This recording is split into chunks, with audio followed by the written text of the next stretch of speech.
Yo, what's going on, guys? iAdidasPower here, and this is just going to be a sorry note from my last video. I'm not really sorry, but no, it's going to be me redoing the last video because I don't know what happened to it. The sound was really low, the screen was a lot smaller, and it just didn't upload how I wanted it to. So yeah, it's going to be a whole other video about it. So anyway, wow, my mouse is being stupid.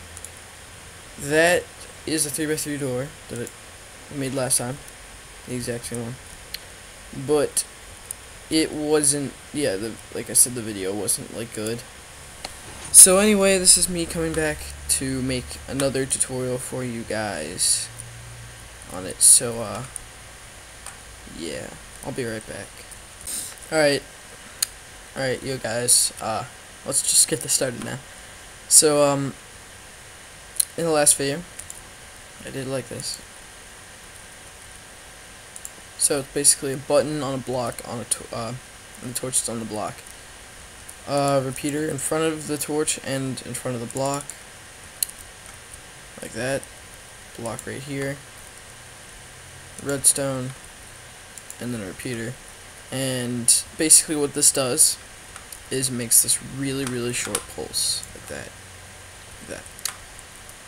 And then that goes into this block, and that's going to actually send the signal, which is going to set something off and create the whole thing.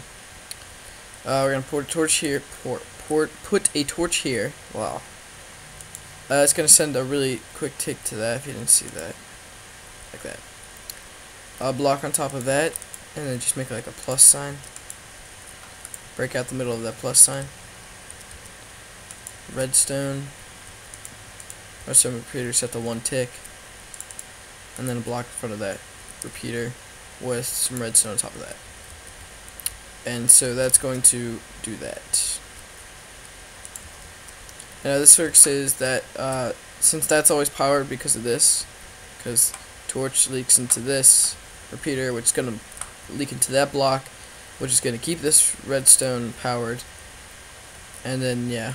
And then that's going to come over here, invert that torch, which is going to turn it on, power that redstone, which is going to power the block, which is then going to power the repeater, which is then going to power redstone right there, and then on top of the, next to that redstone, there's a sticky piston. And then that's just going to set that sticky piston off really fast. And that's going to act as the block taker, and you'll see what that does. So next part, we'll work on the double piston extender. Set that to 4 ticks. Block. Repeater. Set that to 3 ticks. Block, and then a block right there. Redstone. And this acts as the middle block, so wherever this block is your middle. So I usually, once you get a hang of actually building it, then it might be smart to build from that block. Start from that block. That's what I usually do, and just kind of build everything around it how it is, and then that's how I kind of figure out where the middle is. But if you aren't doing that, then build where you want your middle. You want to build that 1, 2, 3 blocks away from the wall, or 3 blocks away.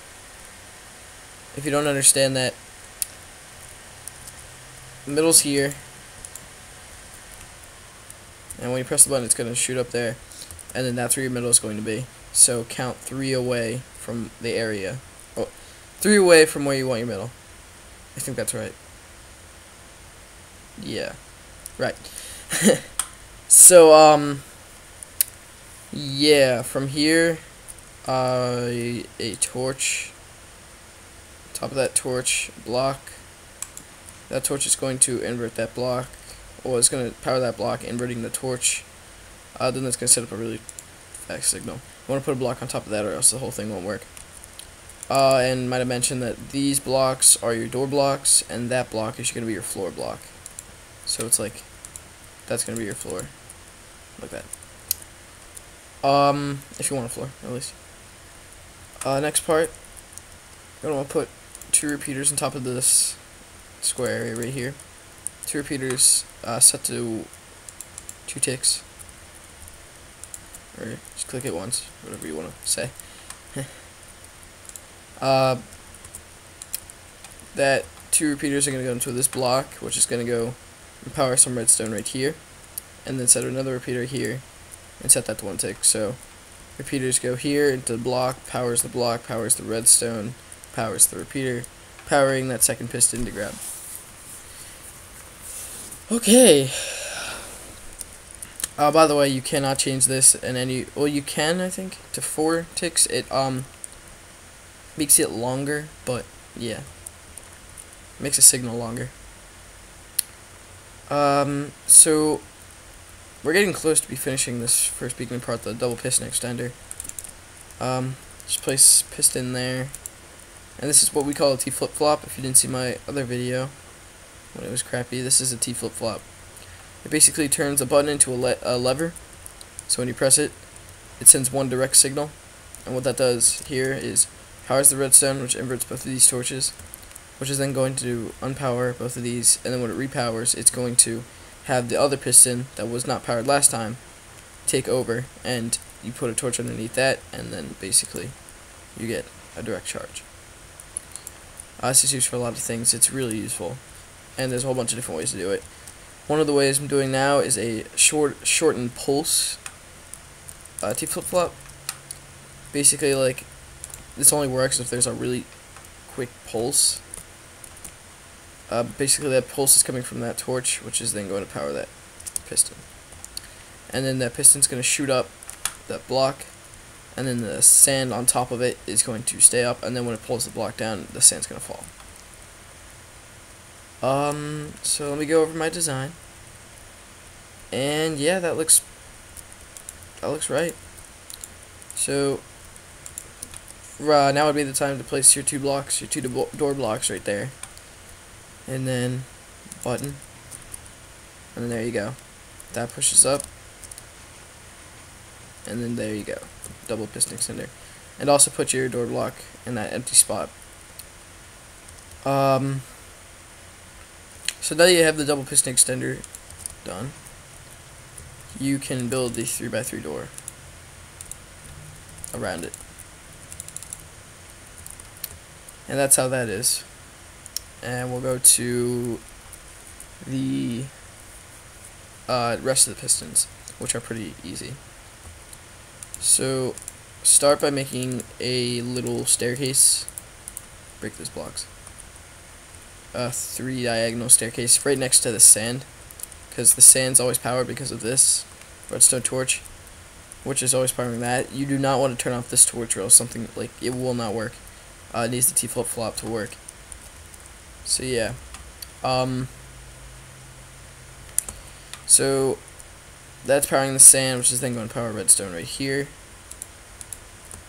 Next to the block that's next to the redstone, you're going to put a repeater, torch on top of that, block on top of that torch, and then redstone right there. What this is going to do is allow you to have your pistons right there, and it also carries a signal up here. So I'm going to put a block right there, and I'm going to build 3 up here, and I'm going to place pistons. And when placing pistons, oh, by the way, 3 pistons here, 2 pistons here, and 2 pistons there.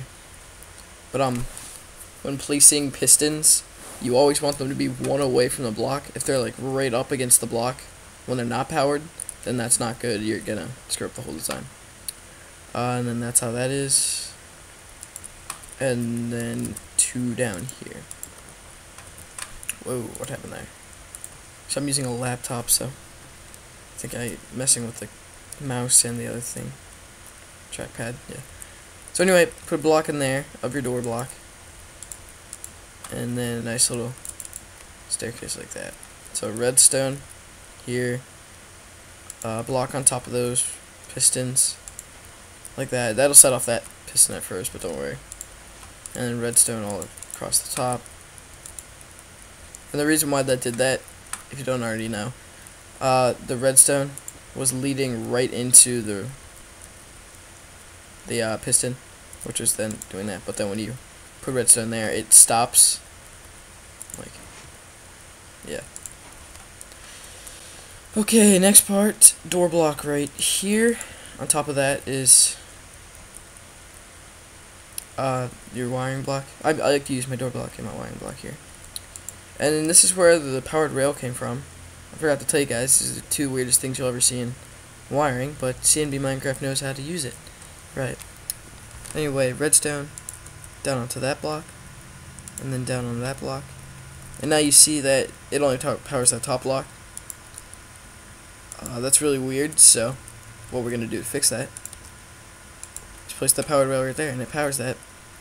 And that's honestly the weirdest thing I've ever seen redstone wise, but he did it, and I don't know how he does it, but he just does it. And yeah, so from here you can build your nice little thing around like I did right there.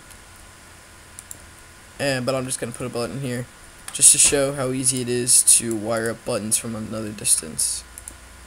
Basically, if you want to add a button or a pressure plate from from farther away, all you really need to do is just guide redstone into that area right there. So I'm just gonna do that, something like that. And by doing that, you get that. If you had any questions after this video, yeah, I'm done now. If you had any questions about anything I did in this video, please leave a comment. Please like. And I know people say that people who ask them to like are idiots, but you know, I like people to like my videos because it makes me feel good about myself. And there's bad guys spawning all over my redstone world. Yep. So anyway, rate, comment, subscribe, and yeah, I'll see you guys next time.